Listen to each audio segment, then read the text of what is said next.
What's going on, guys? My name is Piero and welcome to Spark Up. Today we're gonna try something a little different. I got a little service call that we gotta take care of. We're gonna look at some pumps, submergible pumps for an apartment complex. Apparently their pumps blew out, or I think the fuses blew out. We're gonna see why they're not working, and then we're gonna replace them with brand new pumps, and we'll guide you through the process, and you'll see what a day in the life of an electrician looks like. This is just a typical service call. Okay, let's get started. Okay, so we're just gonna check stuff out one more time.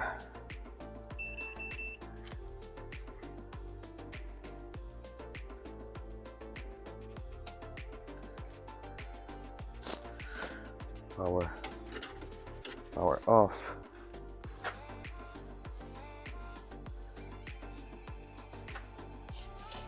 It smells like electrical fire in here. That's literally what it smells like. So we're gonna check out these relays again. Yep, the power might be coming in on something different. Let me see. So no alarm, because I think the water level is low, right? Yes, low. Low sugar. Power is coming in. 120, 120.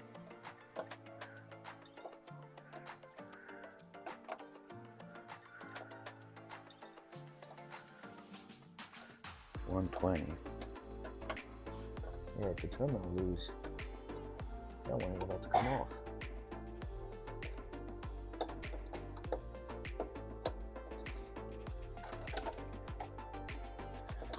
Okay. Can we go shut off the breakers? So I'll put everything together, replace the fuses, and see. We might have dealt with just bad fuses. I'm gonna let it run a little bit and see. As you can tell, these are 20 amps. Where's the 25? 25.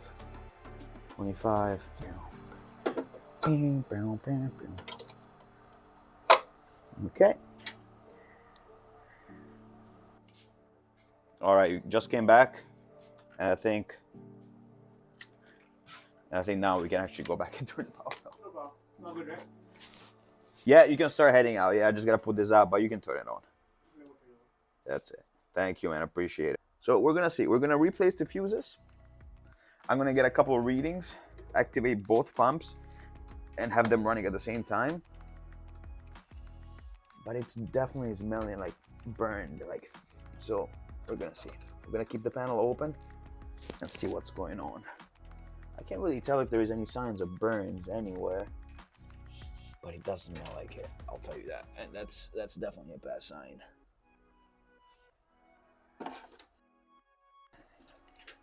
Put these bad boys back in there. And now we gotta reconnect the. So guys, I tend to stop a lot when I'm doing stuff. We gotta reconnect the automatic switch. So the way it goes is when these are the switches for the pumps. When the pumps is set on hand, it's manually turned on. When the pumps is set on auto, they need to rely fully on the relays and on the floaties to turn on and off. So now we got I disconnected the first pump. I disconnected the automatic function. So now we're gonna reconnect it. And to reconnect it, the easiest way and the quickest, instead of following the wire back to the normally open contact in the relay, the easiest way is just to put the switch in auto and see which one of these has 120.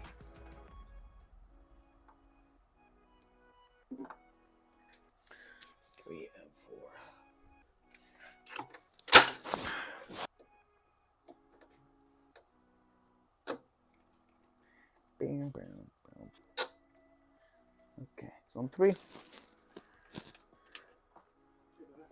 need to exchange fuses with you. So I'm going to give you 29 and you get 26. Okay. No problem.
everything worked out. The pumps are working fine. I couldn't really record anything because it was really noisy, because we had to do a lot of test runs. But in the end, it turned out to be the old pumps actually wouldn't hold. They blew the fuses because both float switches were on the same level. So that meant that both pumps were coming on at the same time. The inrush current was too much for the fuses to handle for both pumps. So we had to lower one of the floaties. We had to make it a little lower so both pumps will come on at separate times and not overload the fuses. I hope you enjoyed the video. We're gonna do more of these in the future so you can see what a day in the life of an electrician looks like. And if you like the video, please subscribe and leave a comment and a like. I'll see you on to the next video.